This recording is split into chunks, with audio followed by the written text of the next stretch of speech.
And I've always wanted to get myself a nice streaming box. And I never actually went out of my way to go get a high quality one. But I was always considering ones like the Apple TV, for example, or the most expensive set, the Fire TV box. The one that I've always wanted the most has always been the Nvidia Shield TV. And in the past, it just used to be a little bit too expensive for me. However, with the newest iteration released in 2019, that has changed, at least for me, as they've been able to add even more features to make that price tag a little bit more justifiable. So I ended up purchasing myself the Pro version of the Nvidia Shield TV. And without any further ado, I've got a ton to say here. So let's dive in.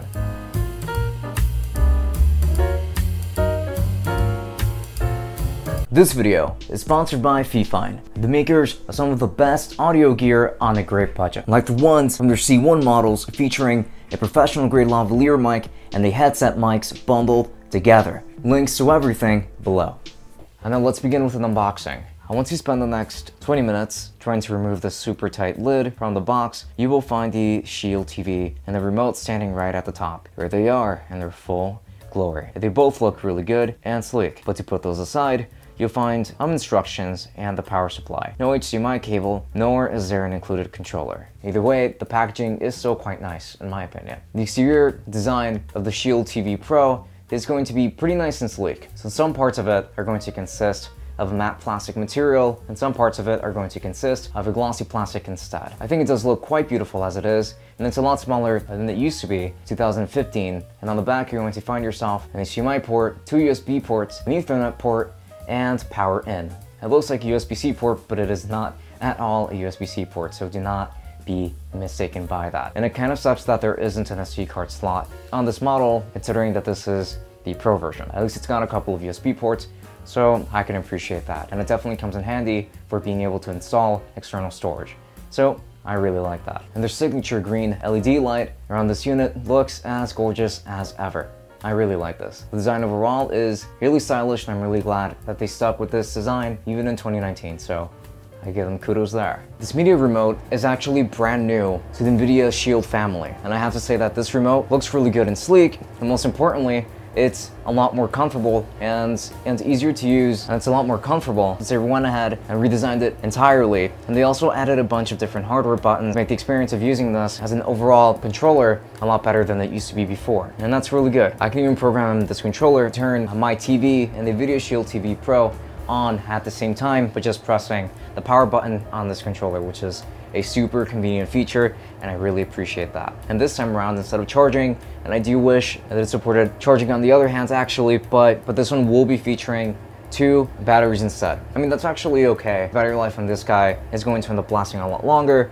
However, I am going to miss the convenience of just being able to charge this controller. One of my favorite parts about it, before we go ahead and move on to other things, is just that when you move this controller at all, the LEDs around the icons and the text itself and the entirety of this controller are going to begin to light up. And it just looks really nice, and it makes them a lot easier in the dark, like when you're watching a movie or something, and you just want to take it easy. So that is a very welcome inclusion too. Now, unfortunately, the Nvidia Shield units are no longer going to include any of their super cool game controllers in their boxes anymore, which means that you will have to purchase these separately if you did end up wanting to use an Nvidia Shield controller at all. And I ended up doing it for the purposes of this review, as I wanted to be able to give you guys the full experience of the Nvidia Shield in general. My thoughts on this controller are that I think it looks really good. It's made of this matte plastic, and the buttons feel really solid and they're really clicky. And in spite of its geometric design, it's not nearly as sharp as it looks, and it actually sits really well in your hands. I really love its design. It's very ergonomic and really comfortable for use over a long period of time. I really like this controller. Even though the battery life isn't necessarily all that amazing, I think it's awesome. And I use it all the time to play emulators on my Nvidia Shield, and I'll get more into that a little bit later and talk about performance as we move forward. But for now, I wanted all of you guys to know that all of the hardware here is going to be pretty good in general. Nvidia's been making a ton of really good stuff here. The Android TV interface is going to be really clean, and it's going to be really snappy when you're navigating around it. It's going to feel really smooth. When you press a button, everything's going to react instantly. And I really love that about this kit, as this is honestly the most powerful Android TV box out in the market right now. The interface is as good as ever, and it's really easy to navigate through it. I really like how they designed the user interface. I'd even call it perfect, really, as it's just that pretty and that seamless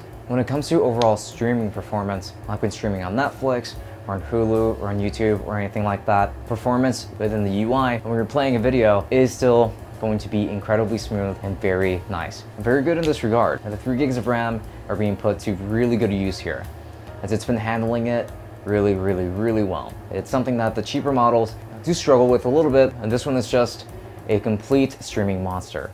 I really love the Shield TV for streaming. And it's really good for gaming too. Mobile games, literally all of them, will run really well.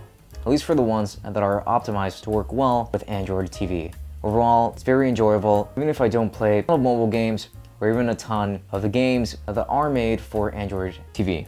But as an emulation machine for this device will have a huge chunk of its value. It's very fast. With RetroArch, PS1 games, DS games, Game Boy games, 64 games, anything that can be run through RetroArch will run beautifully on this machine. It doesn't even matter which games you play, from my experience, and once there is a reliable PS2 emulator for Android TV, I'm sure that it'll be able to run it just fine too. And when it comes to game streaming, as you can also stream using Steam Link, you'll be using your own separate laptop or desktop in order to get this to work, and then your Shield will get the signal even if your PC is the one doing all of the heavy lifting here. Performance is just going to be hit or miss here, as it's going to strongly depend on how strong your connection is. But sometimes I do end up getting pretty good performance, though there will be times when the latency is just unbearable. So make of that what you will. And there are other things like AI upscaling, which upscales 1080p content to a 4K resolution to make watching content in 4K a lot more enjoyable. And I've heard a ton of really good things about it. The only problem here is just that I don't own a 4K screen, so unfortunately I wasn't able to test that out for you guys, so I do apologize there. However, there's also going to be a Chromecast built into this unit, which means that you can just cast directly from your phone all the way to your Shield, and I really like that. I haven't used it too much, but it's nice to have whenever that does come up, every now and then. And I do love this box quite a lot, but I do have a couple of complaints, and it's pretty minor stuff that I just wish that could be corrected for any future iterations of this product, and I think that they can be. Either way, I'll go ahead and share those with you. Well, number one, I just wish that this unit had both an SD card slot and a USB-C port for greater expandability in the future, and I think that they could have made room for it, honestly. So it's a little disappointing to not have that. I wish that you can change the input of your TV on this remote, as it already does pretty much everything else that I would need it to do, but if I could just change the input from, for example, HDMI 1 to HDMI 2 or HDMI 3, it would just make my life so much easier, as I wouldn't have to keep 2 controllers around. So I do miss that feature here, and it might not even be their fault, but I thought that it was worth noting. Last thing is just going to be that I wish that there were other types of emulators available on Android TV as well. Like a PlayStation 2 emulator, for example, would have been really cool. However, there hasn't been anything too reliable when it comes to that as of late. So there you have it. And I really wish that the GeForce Now was available to everybody. I would have really loved to test that out, and it would have allowed me to really get the most out of my Nvidia Shield TV Pro. Unfortunate too, but one of these days should be available to everybody. If that ends up happening, if you are interested in a full review of the GeForce Now experience, then please make sure to let me know, and as soon as I can, I will make sure to have that ready for you guys, once that becomes available, of course. In conclusion, this is going to be a really good purchase, in my opinion, and I don't regret this in the slightest. The Shield TV Pro gives me incredible performance. It's super reliable. I think it looks great, and I can game on it. I can play emulators on it on my TV. I just think that that's really cool. And the fact that I can stream games from my PC onto it, even if I don't get the most out of that at the moment, I still think that there's a ton of potential there, and I'm really glad that I went with this box instead of the rest of the competition. So if you're holding off on purchasing one of these for whatever reason, then I like to say that I think it's number one. Highly recommend it. And if you're interested in purchasing either the Nvidia Shield TV Pro or the 2 version, then I will be making sure to leave affiliate links to both of these in the description. These are going to be links to Amazon, by the way. And if you use any of my links and make a purchase, then I do get a small commission that does help me run things a little bit more smoothly around here. So if you were to use those, I would appreciate that quite a bit. This has been Francisco from Tech Summit. Thank you for watching, and I'll be seeing you all later. Enjoy.